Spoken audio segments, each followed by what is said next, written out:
Date na naman tayo ngayon sa ating mga alagang itik dito sa baba. Papakain tayo. Ito yung para sa itik na nangingitlog. Tapos yung darak, tsaka mais, tsaka may kunting pits na hinaluan ko yan. Yan naman yung para doon sa mga pinapalaki pa nating itik. So may, yung mga nangingitlog natin, yun yung unang batch pa rin. Yung another batch, hindi pa rin po nangitlog. Kasi nagantay pa tayo mga 1 buwan o 2 buwan pa siguro yan. Pagbungad natin, pagpasok dito, ito yung ating mga gwardya. Ang pinaka nag-iingay pag merong tao. Kung may mga hayop na pupunta dito, sila yung mga nag-iingay. Binibigyan ko sila ng feeds. Feeds na pampaitlog yan.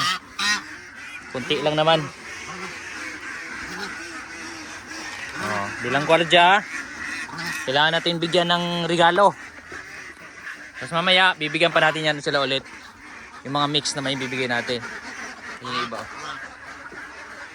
Ayun yung growing stage ng itik. Magcha-chop pa din ako ng kangkong bago natin yan sila pakainin. Pasok muna tayo dito. Oh, may itlog na oh. May itlog na sa bungad. Yan oh. Maliliit pa rin itlog nila kasi tuwing umaga at hapon ako nagpapakain. Oh, yan, tereng. Oh. Sobrang saya nila. Pakainin muna natin sila bago tayo mga itlog. Hello. Ito po kaingay pagbaba dito. Nag-iingay na po yan sila. Bibi bibi bibi.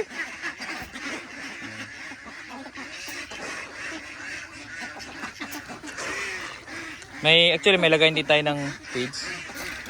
Pero may nagsuggest sa akin, mas maganda daw saboy para mas kalat. Sabagay, konti lang naman to kung may lagayan tayo. Okay lang. Pero tuyo naman yung lupa. Saboy lang natin. Pansin ko rin yung nakaraan, nilagay ko sa isang maliit na space dyan lang. Mas kumunti ang itlog. Para kasi nakakain lang, yung konti lang. Dito rin ng saboy, lahat sila. Nakakain sila ng maayos. Itlog naman ngayon pulutin natin. Bago natin pakainin, bago ko mag-chop ng kangkong, ito muna, gawa natin. Ito sa loob. Binabaon na naman nila yung itlog oh. Oh, hindi natin makita agad. Kailangan pa natin hukayin. Para natin maghukay na naman ng kamote. Ayan oh. Ayan po oh. So ilan ang harvest natin ngayong araw? 4 na. 4 7 8 10 11 12 13 13 itlog. This one nito 15. Aba kumunti ngayon ah. Oh, minsan 15 pero okay lang yan. Minsan binabaon naman yan nila. Kailangan natin mahukay na parang kamote. Magaling magbaon ng itlog to eh. Wala na. So ayan lang. Okay na yan. Goods na yan. Ay pangulam na. Saka yung sobra pambenta. Nakabenta na rin kami noong nakaraan. Meron natin pambawi sa page. Mura lang benta natin kasi maliliit pa yung itlog eh. You know? So siseryosohin ko to pagkasabay na dun sa iba. Pag nangitlog na rin yung ibang batch, kailangan siguro nandito na ako ng tanghali din. Kasi umaga at hapon ako napunta dito. Pakain sa kanila. Umaga at hapon o kaya yung pagpapakain umaga at hapon lang, so hindi natin mapapalaki itlog.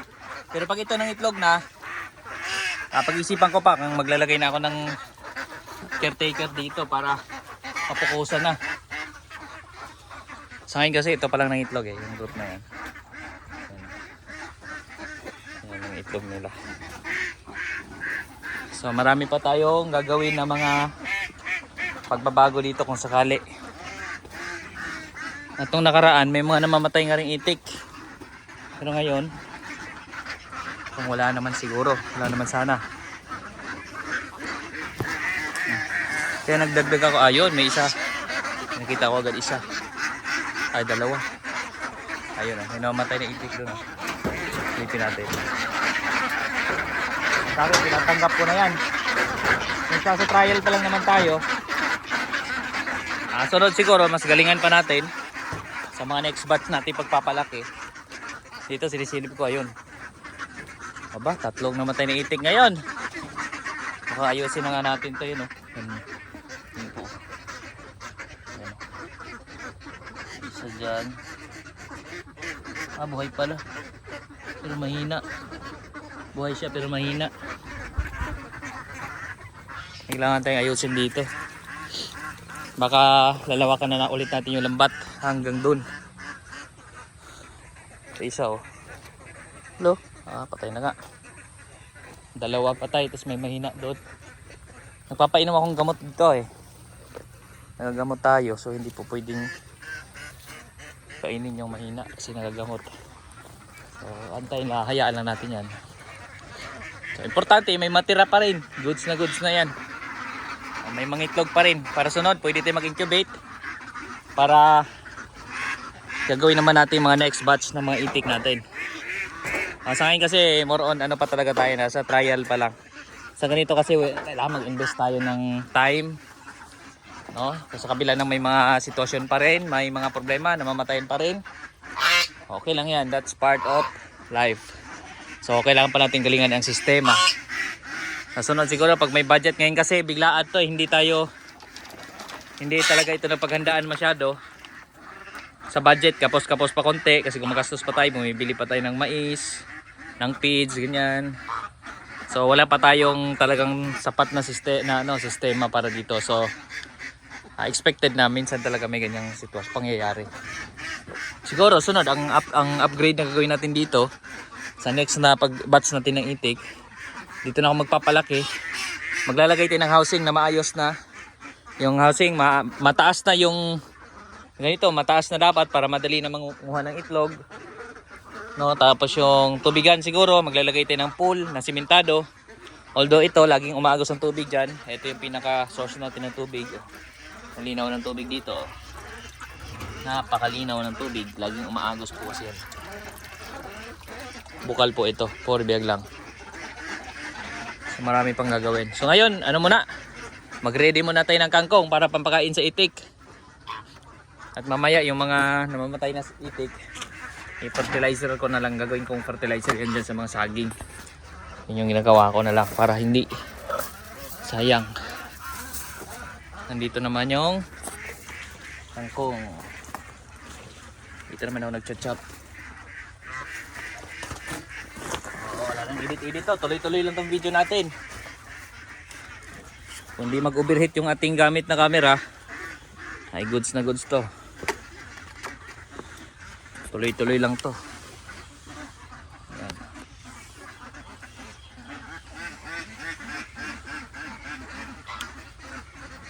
So dito tayo magcha-chop. Di kuryente yung ating chop machine. May iba naman, kapag walang kuryente sa lugar, yung mga di gas naman yung machine na gamit nila.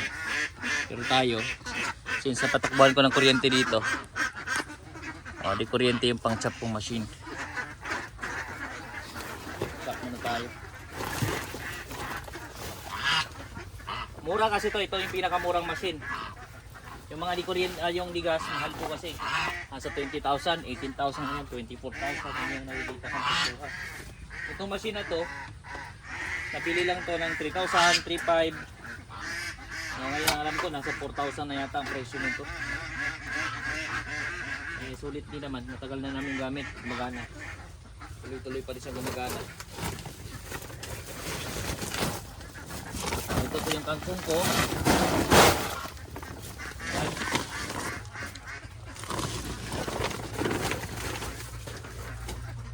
Kaya naghalo ako ng feeds na rin kasi yun nga obserbahan ko, may mga namamatay na itik.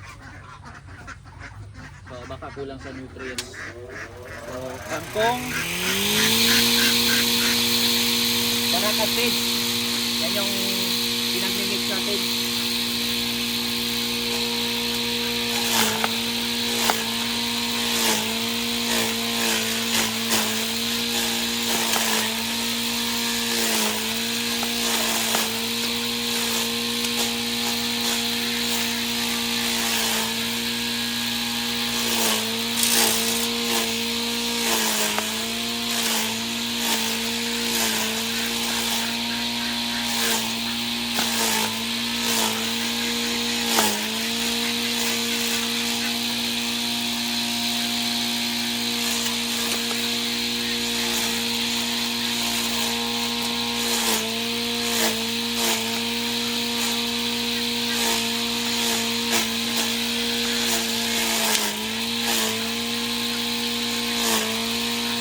dating ganyan lang yan. Binapas ko lang to. Mamaya, matapos ikat to. Maninipit ka siya dyan. Yan po kasi nakakain na ng itik. Yung malalaki, sinisira nila. Kaya malaki, pwede rin pakain sa baboy. Hindi ano lang.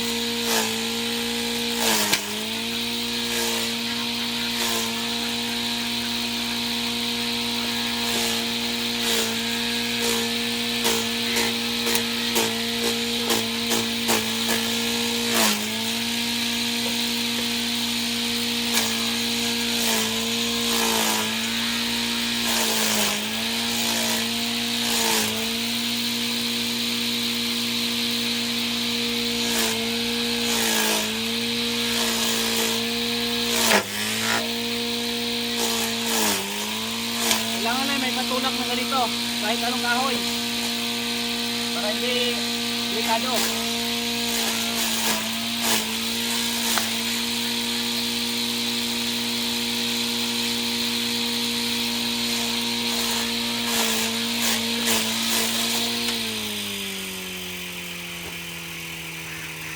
So okay na.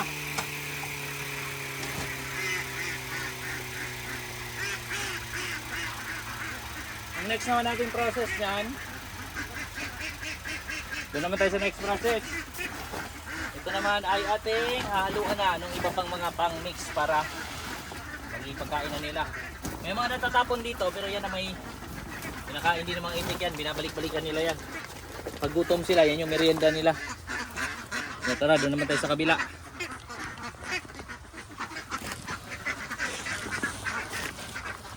So ayan, dito naman tayo.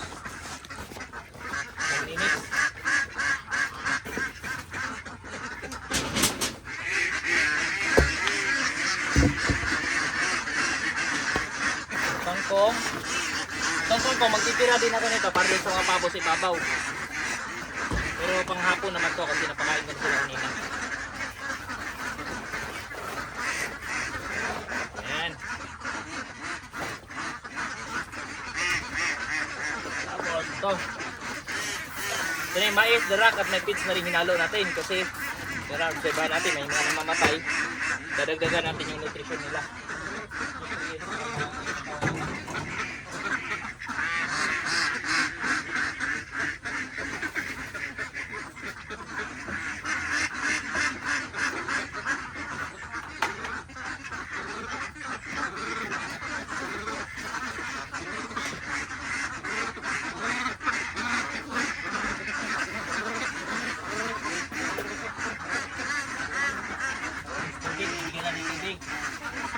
Mga itik, sinasanay ko rin inom ng tubig dito sa ibabaw.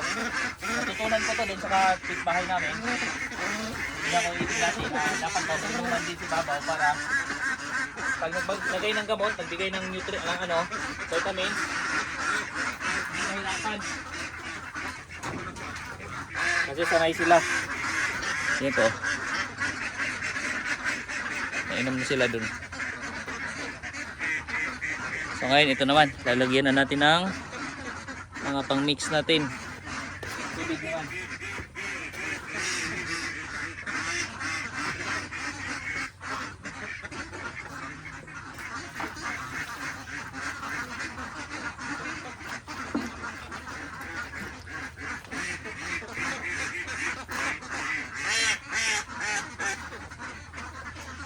Ito po kaingay dito. Nagpapakain na, nag-ingay na, nagsisigaw na yung mga alaga natin.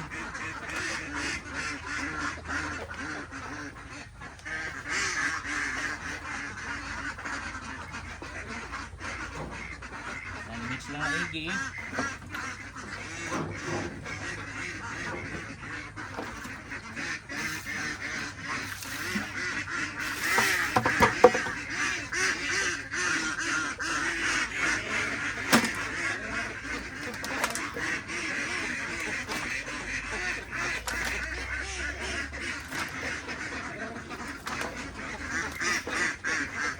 Ito, binibigyan ko rin yung mga iting natin dito para may pang merienda sila. Bukod sa pets na pampaitlog, napakain ko rin sila nito.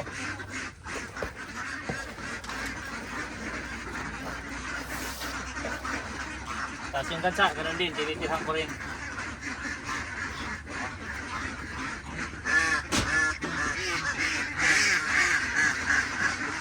So ngayon, doon na to sa kabila. Tara. Doon naman tayo sa mga itik dun sa labas. Mga growing na itik. Ano pa sila? Hello.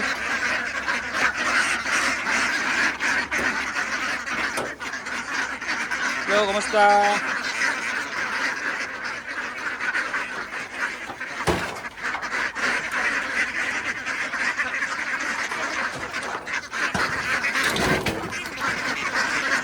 Itik yan, sa salubong.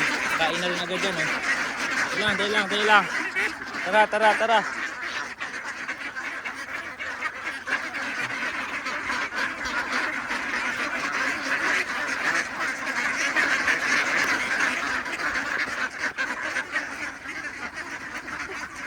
Yan. Hindi muna natin sila.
Yan o. Malakas ng kumain. Yung iba nandito pa lumalangoy. So kuha na rin akong tubig. Tapos lalagyan natin ng halo rin akong gamot na dyan. Kasi nakakasakit.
Ay, may nakakasakit, bibigyan natin gamot.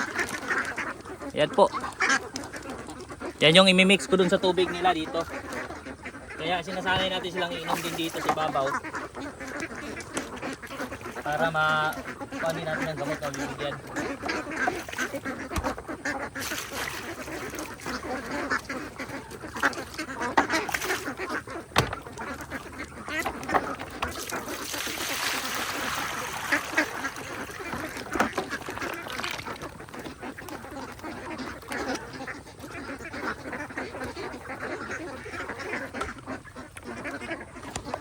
Po.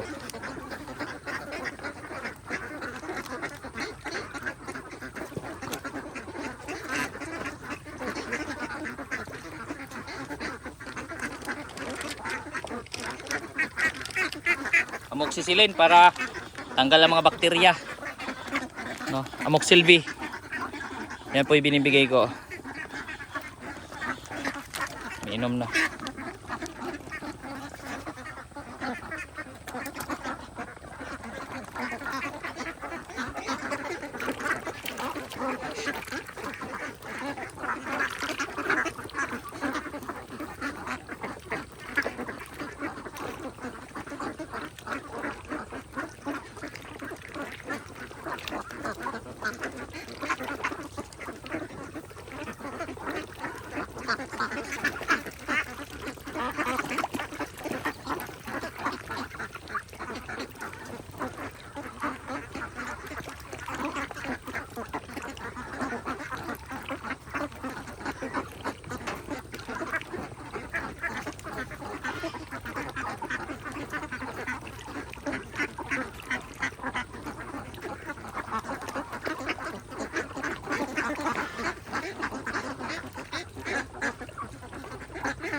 Ito po yung mga patay na itik natin, oh. So dito ko lang ito ibabaon din malapit sa mga puno ng saging para maging fertilizer. Sayang. Pero parte po talaga yan ng pag-aalaga.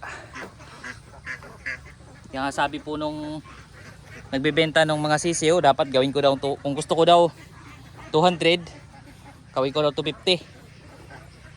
Para at least kung mabawala yung 50, meron pang 200. Yun yung makakuha niya dati.